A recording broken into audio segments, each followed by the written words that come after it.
സമ്പാദിച്ച അറുപ്പും വെറുപ്പും തോന്നുന്ന ഇന്ദ്രിയത്തുള്ളിയിൽ നിന്ന് ഈ കവിൾത്തരം നൽകിയ, ഈ കണ്ണുകൾ നൽകിയ, ഈ കായബലം നൽകിയ, ഈ കാലിന്റെ ശക്തി നൽകിയ, മിടിക്കുന്ന നെഞ്ചിന്റെ പൾസ് നൽകിയ, 2 കൈകളിലായി 6 പൾസുകൾ നിയന്ത്രിക്കുന്ന, ഒന്ന് പാൻക്രിയാസിലേക്ക്, രണ്ടാമത് ഹാർട്ടിലേക്ക്, മൂന്നാമത് തലച്ചോറിലേക്ക്, നാലാമത് നട്ടെല്ലിലേക്ക്, ഓരോ ഫംഗ്ഷന് പ്രത്യേകമായി നിയന്ത്രിക്കുന്ന പൾസുകൾ നൽകിയ വഫീ അൻഫുസികും അഫലാ തുബ്സിറൂൻ, മനുഷ്യനെന്ന സൃഷ്ടിപ്രപഞ്ചം അത്ഭുതങ്ങളുടെ കലവറയാണെന്ന് വിശുദ്ധ ഖുർആൻ മനുഷ്യന്റെ ചിന്തകളെ തട്ടി ഉണർത്തി പറഞ്ഞു. പക്ഷെ വലകിന്ന അക്സറന്നാസി ലാ യാഖിലൂൻ, വലകിന്ന അക്സറന്നാസി ലാ യഅലമൂൻ, വലകിന്ന അക്സറന്നാസി ലാ യശൂറൂൻ.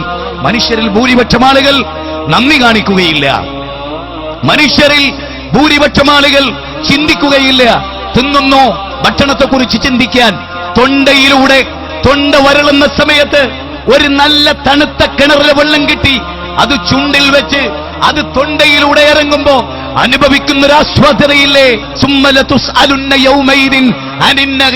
ഒരു ഗ്ലാസ് വെള്ളത്തിന് ദൈവത്തിന്റെ മുമ്പിൽ മറുപടി പറയേണ്ടി വരും.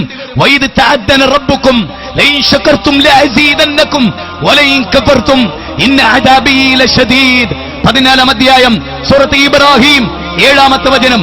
ദൈവം തന്ന അനുഗ്രഹങ്ങൾ എണ്ണിയാൽ ഒടുങ്ങുമോ? ഈ വിരൽ തുമ്പുകൾ. ഒരേ ഒരു കാര്യം, ഈ നഖമുണ്ടല്ലോ, ഇതൊന്നൊരൽപ്പം കേട്ടി നൈൽ കട്ടർ കൊണ്ട് കട്ട് ചെയ്താൽ ഒരു പേന പിടിക്കാൻ പിന്നെ 3 ദിവസം വേണം.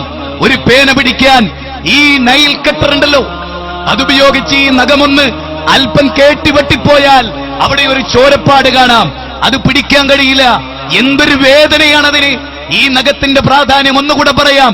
ഈ നഖമെങ്ങാനും ഒരു നിശ്ചിത അളവെത്തി കൃത്യമായി വളർന്ന് പല്ലിനെ പോലെ നിൽക്കുമായിരുന്നെങ്കിൽ, ഈ നഖമെങ്ങാനും പറഞ്ഞു പോയാൽ പിന്നെ വളരില്ല എന്നതായിരുന്നുവെങ്കിൽ ഈ വിരല് പിന്നെ ഉണ്ടായിട്ട് കാര്യമില്ല.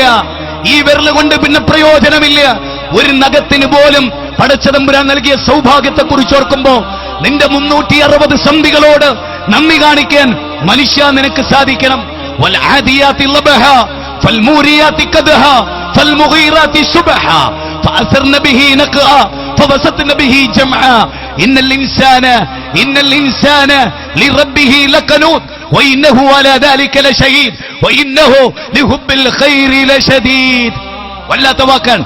ഒരു കുതിര അതിന്റെ യജമാനനെ ചുമന്ന് പ്രഭാതത്തിൽ രണഭൂമിയിലേക്ക് കാല് കല്ലിൽ തട്ടി തീപ്പരി പാറിപ്പിച്ച് ദ്രുതഗതിയിൽ ഓടിപ്പോകുമ്പോ യജമാനൻ കൊടുത്ത പുല്ലിനോട്, യജമാനൻ കൊടുത്ത വെള്ളത്തോട് രചനാത്മകമായി പ്രതികരിക്കുകയായിരുന്നു. യൂണിവേഴ്സിറ്റിയുടെ വരാന്ത കാണാത്ത, സ്കൂളുകളുടെ വരാന്ത കാണാത്ത, തത്വശാസ്ത്രങ്ങളുടെ അരമനകൾ കയറിയിറങ്ങാത്ത, മൗലിക രാഷ്ട്രീയ മീമാംസകളുടെ അകക്കാമ്പുകളിലെ കൂടിയിട്ടിറങ്ങിയിട്ടില്ലാത്ത ഈ കുതിര എന്ന് പറയുന്ന ജന്തു യജമാനനോട് നന്ദി കാണിച്ചു. പക്ഷേ മനുഷ്യ, നീ കുടിക്കുന്ന വെള്ളത്തിന്, നീ ശ്വസിക്കുന്ന വായുവിന് നിന്റെ നാഥൻ പ്രായശ്ചിത്തം ചോദിച്ചിട്ടില്ല. പക്ഷേ ഇന്നൽ ഇൻസാന ലിറബ്ബിഹി ലകനൂത്, നീ നിന്റെ റബ്ബിനോട് നന്ദി കെട്ടവനാണ്. അവനോട് പ്രാർത്ഥിക്കാൻ, അവന്റെ മുമ്പിൽ നേർച്ച നേരാൻ, അവന്റെ മുമ്പിൽ വഴിപാടുകൾ സമർപ്പിക്കാൻ നിനക്ക് വൈമനസ്സമാണല്ലേ എന്ന ചോദ്യം വളരെ വ്യക്തമാണ്. ദുനിയാവിന്റെ ഭോഗപരതകളിൽ, പടപടപ്പുകളിൽ മനുഷ്യൻ കണ്ണഞ്ചിപ്പോവുകയാണ്. ഒരു കാര്യം നിങ്ങൾ ഓർക്കണം, അലക്സാണ്ടർ ദി ഗ്രേറ്റ് 33 വയസ്സിലാണ് മരിച്ചത്. അലക്സാണ്ടർ ചക്രവർത്തി എന്ന് പറയുമ്പോ ആളുകൾ വിചാരിക്കും 150, 160 ഒക്കെ കഴിഞ്ഞ ഒരു മഹാസംഭവം. 33 വയസ്സിൽ ലോകത്തിന്റെ അതിർവരമ്പുകൾ വെട്ടിപ്പിടിച്ച്, കുതിരയുടെ കടിഞ്ഞാണം പിടിച്ച് ദ്രുതവേഗതയിലോടി അതിർവരമ്പുകളിൽ എവിടെയൊക്കെ ഓടിച്ചെല്ലുന്നതോ അവിടെയൊക്കെ വെട്ടിപ്പിടിച്ച് സിംഹാസനങ്ങളിൽ അടയിരുന്ന ഈ ചക്രവർത്തിയെ കുറിച്ച് ആലോചിച്ചിട്ടുണ്ടോ?